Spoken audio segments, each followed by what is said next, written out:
जय श्री कृष्णा। राधे राधे। मैं पूजा शर्मा शुभ पर चैनल पर आपका स्वागत करती हूँ।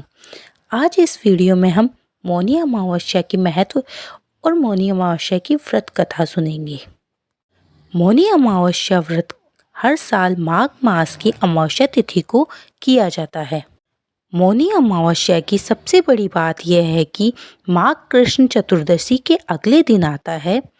माघ कृष्ण चतुर्दशी को शिवजी का विवाह माता पार्वती से तय हुआ था और अगले दिन मुनियों और देवी देवताओं ने शिवजी की साधना के लिए उनकी उपासना की थी। भगवान विष्णु ने देवी पार्वती के भाई बनकर उनके विवाह संबंधी कार्यक्रम में भाग लेना स्वीकार किया था और इनसे सबसे अलग मौनी अमावस्या की कथा यह भी है कि सागर मंथन के समय जब असुर अमृत कलश लेकर भाग रहे थे, तब इसी दिन अमृत की बूंदें छलककर प्रयाग सहित कई स्थानों पर गिरा था।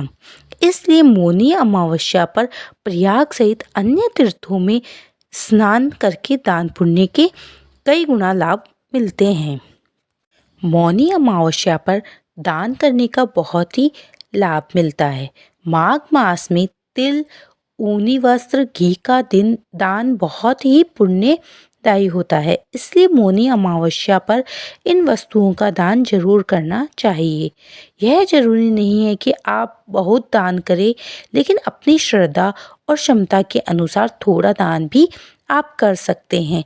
इससे भगवान शिव की कृपा प्राप्त होती है और व्यक्ति मृत्यु पश्चात उत्तम लोक में स्थान पाता है। व्यक्ति मुनि पद को प्राप्त करता है। एक मान्यता है कि मौनी अमावस्या के दिन मनुष्यों के धरती पर लाने वाले प्रथम मनुष्य मनु ऋषि का जन्म हुआ था। मनु ऋषि के नाम से ही इस व्रत का नाम मौनी अमावस्या रखा गया है। आइए अब मौनी अमावस्या की व्रत कथा शुरू करते हैं। मौनी अमावस्या की कथा को लेकर एक प्रचलित कथा है। उसके अनुसार प्राचीन काल में एक ब्राह्मण परिवार कांचीपुरी में रहता था। पति पत्नी दोनों ही धर्मात्मा थे और धर्म पूर्वक अपनी गृहस्थी चलाते थे। इनका नाम देवस्वामी था और इनकी पत्नी का नाम धनवती था।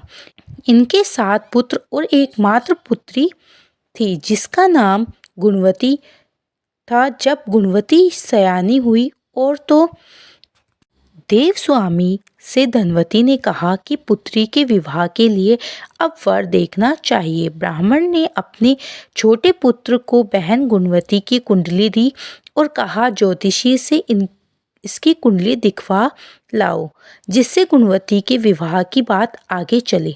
ज्योतिषी को कन्या की कुंडली दिखाई। उसने बताया कि विवाह होते ही कन्या विधवा हो जाएगी।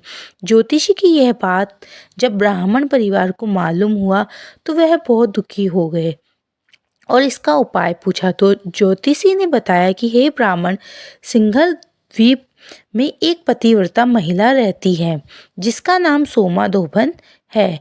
यदि कन्या की शादी से पहले सोमा आपके घर आकर पूजा करे और अपना आशीर्वाद दे दे तो यह दोष दूर हो जाएगा। ब्राह्मण ने अपनी पुत्री गुणवती को अपने सबसे छोटे पुत्र के साथ सिंहल द्वीप भेज दिया। दोनों भाई बहन सागर किनारे पहुंचकर उसे पार करने के बारे में विचार करने लगे। जब समुद्र को पार करने का कोई रास्ता नहीं मिला तो दोनों भूखे प्यासे एक पीपल वृक्ष के नीचे आराम करने लगे। उस पेड़ पर घोंसले में एक गिद्ध का परिवार रहता था। उस घोंसले में सिर्फ गिद्ध के बच्चे थे।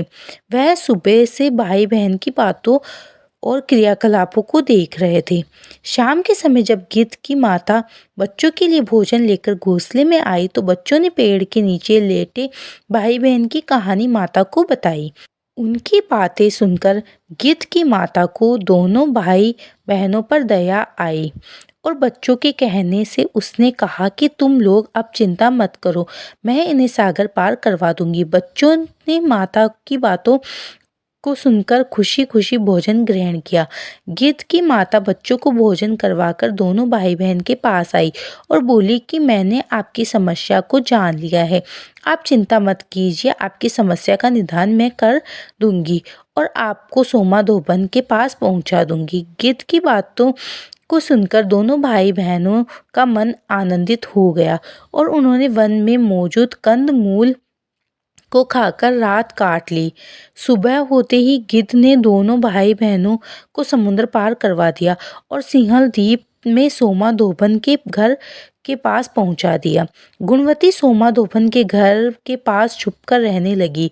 हर दिन सुबह होने से पहले गुणवती सोमा के घर लीप देती और एक दिन सोमा ने अपनी बहुओं से पूछा कि प्रतिदिन सुबह हमारा घर कौन लीपता है। बहुओं ने प्रशंसा के लोभ में कहा, हमारे अलावा ये काम और कौन करेगा। लेकिन सोमा को बहुओं की बातों पर भरोसा नहीं हुआ और वह जानने के लिए पूरी रात जागती रही कि कौन है जो हर दिन सूर्योदय से पहले ही घर लीप जाता है। सोमा ने देखा कि एक कन्या उसके आंगन में आई और आंगन लीपने लगी। सोमा गुणवती के पास आई और उससे पूछने लगी, तुम कौन हो और क्यों हर सुबह मेरे आंगन को लीप कर चली जाती हो। गुणवती ने तब अपना सारा हाल सोमा से कह डाला। गुणवती के बातों को सुनकर सोमा ने कहा कि तुम्हारे सुहाग के लिए मैं तुम्हारे साथ चलूंगी। सोमा ने ब्राह्मण के घर आकर पूजा किया, लेकिन विधि का विधान कौन टाल सकता है। गुणवती का विवाह होते ही उसके पति की मृत्यु हो गई। तब सोमा ने अपने सभी पुण्य गुणवती को दान कर दिया। सोमा के पुण्य से गुणवती का पति जीवित हो गया, लेकिन पुण्यों की कमी से सोमा के पति और बेटे की मृत्यु हो गई। लेकिन सोमा ने अपना घर छोड़ने से पहले बहुओं से कह दिया था कि मेरे लौटने से पहले अगर मेरे पति और बेटे को कुछ हो जाए तो उनके शरीर को संभाल कर रखना। बहुओं ने सास की आज्ञा को मानकर सभी के शरीर को संभाल कर रखा। उधर सोमा ने सिंहल द्वीप लौटते हुए रास्ते में पीपल के वृक्ष की छाया में विष्णु जी की पूजा कर 108 बार पीपल की परिक्रमा की। इसके पुण्य के प्रभाव से सोमा के घर लौटते ही उसके पति और बेटे फिर से जीवित हो गए। इसलिए मौनी अमावस्या के व्रत करने वाले व्रतियों को ये कथा सुनकर पीपल की 108 बार परिक्रमा करनी चाहिए और विष्णु भगवान सहित शिवजी की पूजा भी करनी चाहिए। यदि आपको वीडियो अच्छा लगे तो लाइक शेयर कीजिए। चैनल पर नए हैं तो चैनल को सब्सक्राइब कीजिए, बेल आइकन को दबा दीजिए जिससे आने वाले वीडियो का नोटिफिकेशन आपको मिल जाए। हिंदू धर्म, रीति रिवाज, कथा, कहानी, गीत, भजन ये सब सुनने के लिए आप हमारे चैनल से जुड़े रहें। वीडियो में अंत तक बने रहने के लिए आपका बहुत बहुत धन्यवाद। जय श्री कृष्णा।